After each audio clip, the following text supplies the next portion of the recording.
முத்துக்குமரன் தான் அந்த task letter வாசிக்கிறாரு. அவரை தான் கூப்பிட்டுருக்காங்க. ஏன்னா இது கொஞ்சம் காம்ப்ளிகேட்டடான டாஸ்க் ஆனனால சரியாக புரியணும்னு சொல்லி முத்துவோ தீபக்கோ மஞ்சரியோ அந்த மாதிரி ரொம்ப கரெக்டாக பேசுகிறவங்கள தான் கூப்பிடுவாங்க. முத்துக்குமரனை தான் கூப்பிட்டுருக்காங்க.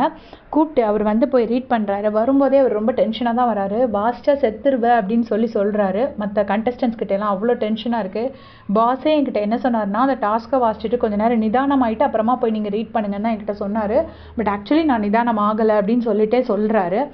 அதாவது என்னென்னா, பணப்பெட்டி எப்போ வரும், நீ எடுப்பியா, நான் எடுக்க மாட்டேன், இவ்வளோ வந்தால் எடுப்பேன், இப்படிலாம் நீங்கள் நிறைய நாள் கொஸ்டின்ஸ் கேட்டுகிட்டே இருந்தீங்க.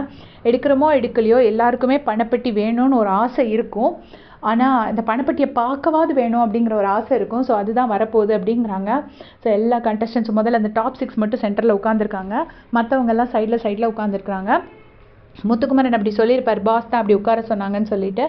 அதுக்கப்புறமா ரீட் பண்ணுறாரு. வெளியில் வந்து அந்த பிக் பாஸ் சீசன் 8 வந்து பிக் பாஸ் வரலாற்றுலேயே முதல் முறையாக ஒன்று பண்ண போகிறோம். அந்த வாசலை விட்டு வெளியே போனவங்க யாரும் திரும்பி உள்ளே வர முடியாது. பட் இந்த இதில் என்னென்னா, அந்த வீட்டு வாசலில் இருந்து வெளியில் ஒரு ட்ராக் போட்டு அந்த ட்ராக்கில் வந்து நாங்கள் ஒரு பெட்டி வச்சுருப்போம். அந்த பெட்டியில் ஒரு அமௌண்ட்டும் இருக்கும். அந்த பெட்டி இதிலேருந்து எவ்வளோ டிஸ்டன்ஸில் இருக்குங்கிறதையும் கொடுத்துருவாங்க.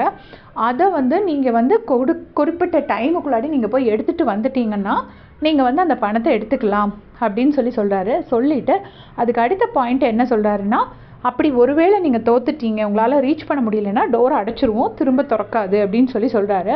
ஸோ ரொம்ப ஒரு மோசமான ஒரு டாஸ்க்கு. அதை விட என்ன சொல்கிறாரு அப்படின்னா, நிறைய பணப்பெட்டி வரும், ஒரு பெட்டி கிடையாது, நிறைய பெட்டி வேணும், யார் எத்தனை பெட்டி வேணால் எடுக்கலாம் அப்படிங்கிற மாதிரி சொல்கிறாரு. சொல்லிவிட்டு அதை விட ட்விஸ்ட் என்னென்னா, இது அவ்வளோவுமே வின்னரோட ப்ரைஸ் மணிலேருந்து போகும் அப்படின்னு சொல்கிறாரு. அந்த பிக் பாஸ் ஏன் இவ்வளோ கீழ்த்தனமாக இப்படி நடக்கிறாங்கன்னு தெரியல. இது வரைக்கும் பிக் பாஸ் அல்டிமேட்டில் அப்படி நடந்திருக்கு. அல்டிமேட்டில் உள்ளவங்க வந்து அப்படி கிடையாது. அவங்க ஆல்ரெடி ஒரு 100 நாள் சேலரி வாங்கி 2வது ஒரு 100 நாள் சேலரி வாங்குறாங்க.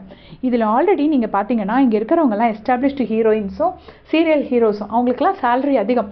ஒரு நாளைக்கு 30,000 35,000 40,000 அந்த மாதிரி இருக்கும் சேலரி. முத்துக்குமரன் வந்து காமனர்னால முத்துக்குமரனுக்கு சேலரியே 10,000 தான் இருக்கும் 1 டேக்கு. ஸோ அப்படி இருக்கும்போது அந்த ப்ரைஸ் மணியையும் எடுத்து அடுத்தவங்களுக்கு கொடுக்கறதுங்கிறது ஒரு அநியாயத்தின் அநீதியின் உச்சம் அப்படின்னு தான் நான் ஃபீல் பண்ணுறேன். ரொம்ப டூ மச்சாக பண்ணுறாங்க. ஏன் இந்த மாதிரி பண்ணுறாங்க பிக் பாஸ் அப்படின்னு எனக்கு தெரியல.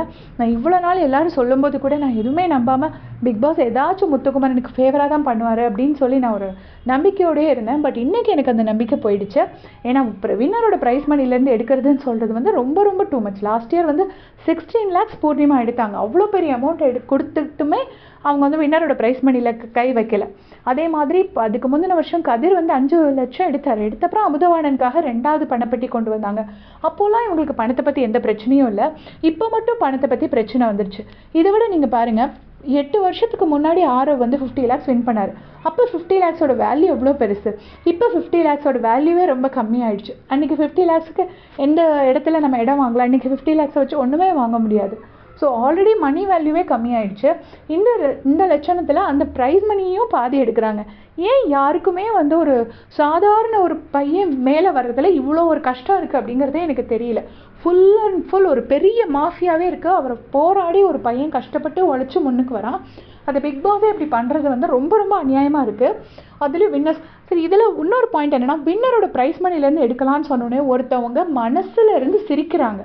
அது யாருன்னு அந்த 6 பேரை பார்த்துட்டு நீங்களே கமெண்ட் பண்ணுங்கள். 5 பேர் உட்காந்துருக்காங்க. ஆள் மனசில் இருந்து அவ்வளோ சந்தோஷம் வின்னரோட ப்ரைஸ் மணி குறைய போகுதுன்னு ஒன்று. அது வந்து விஷால் கிடையாது.